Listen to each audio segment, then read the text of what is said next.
The following chat that I'm about to have isn't in any way intended to be financial advice or business advice to any other small maker here in Australia. This is just my experience and what I'm going to put in place as of this week. So, the topic that no one wants to talk about at the moment in the Australian maker arena, especially if you're selling to America, and that's tariffs. I've had to make a bit of a difficult decision this week, and that decision has been to cease all selling into the United States for the foreseeable future until things change. Currently, the tariff situation has had alteration in the last week here in Australia.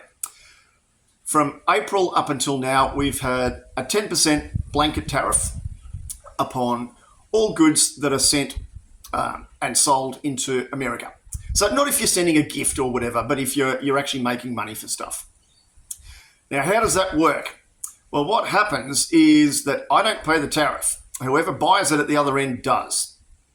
Generally, what will happen then is US Customs will send out a notification to the purchaser once my product arrives on the shores of the US, and will inform them of the tariff that is due upon that particular item.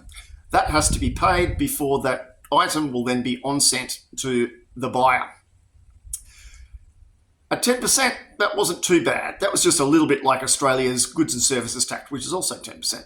Anyway, things have changed a little tiny bit.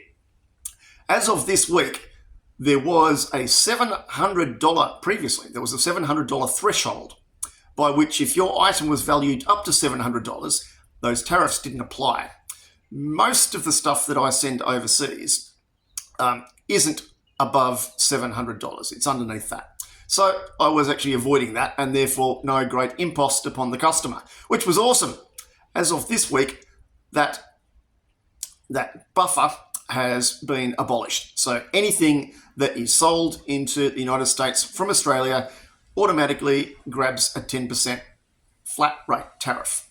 In addition to that, there was the opportunity or the option to be able to have an $80 flat rate tariff, US, an $80 flat rate tariff applied to those goods under $700. That's not quite 10% in my maths, but maths is interesting at the moment, isn't it? That $80 tariff was going to apply over the next number of months until they manage to sort out whatever is going on. Not quite sure, hey? Now, the other problem that we've also got is that Australia also has a tariff based upon steel and upon copper. So for things here like my lamp, which is made from steel, it doesn't matter whether it's raw steel, anything that is component of steel, doesn't even matter the amount, applies a 50% tariff. So this lamp, which was suddenly maybe $250, now has a 50% tariff placed upon that. So that starts to make it fairly economically unviable. The other concern that is also happening is there is significant scrutiny being placed upon the timber industry and any components made of Australian grown and made timbers. So the likelihood of that happening within the next 4 to 6 weeks is relatively high, given what we've been seeing in the last little while. So basically anything like my lamps or even a bottle opener that has got the end made of steel, or any of my steel timber fusion bowls or those types of things, automatically applies a 50% tariff. Now, the other thing is that I have any components of my stuff that I make that may have something that was made in China, there's an automatic 30% tariff applied, plus the 10% tariff from Australia. So straight away, anything that's got something made from China or Taiwan then has a 40% tariff whacked straight on it. Now, I don't think that is particularly just, fair, or viable for me to pay the tariff from my end, which is what the intent of the regime over there, I think, was wanting. This is a goods tax, and it gets applied to the person over there. So I'm not going to subsidy that cost. I can't afford to. Unfortunately, that means that that cost gets pumped onto the other end. Plus, that period where that product arrives in the US and Border Control informs you, the customer, that it has arrived and what the tariff is, then you pay the tariff, and then they on-send that item to you. Then that is going to add probably another 4 weeks to the shipping process.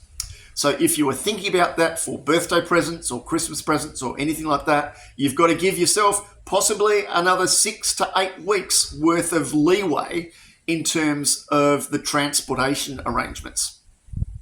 So, not great news, but it's just the reality. So we get on with it. What it also means is that it would be very, very useful. Go away, little fly.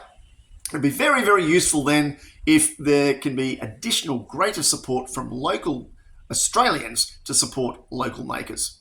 Support local. It's a good thing. Keeps money in your own community.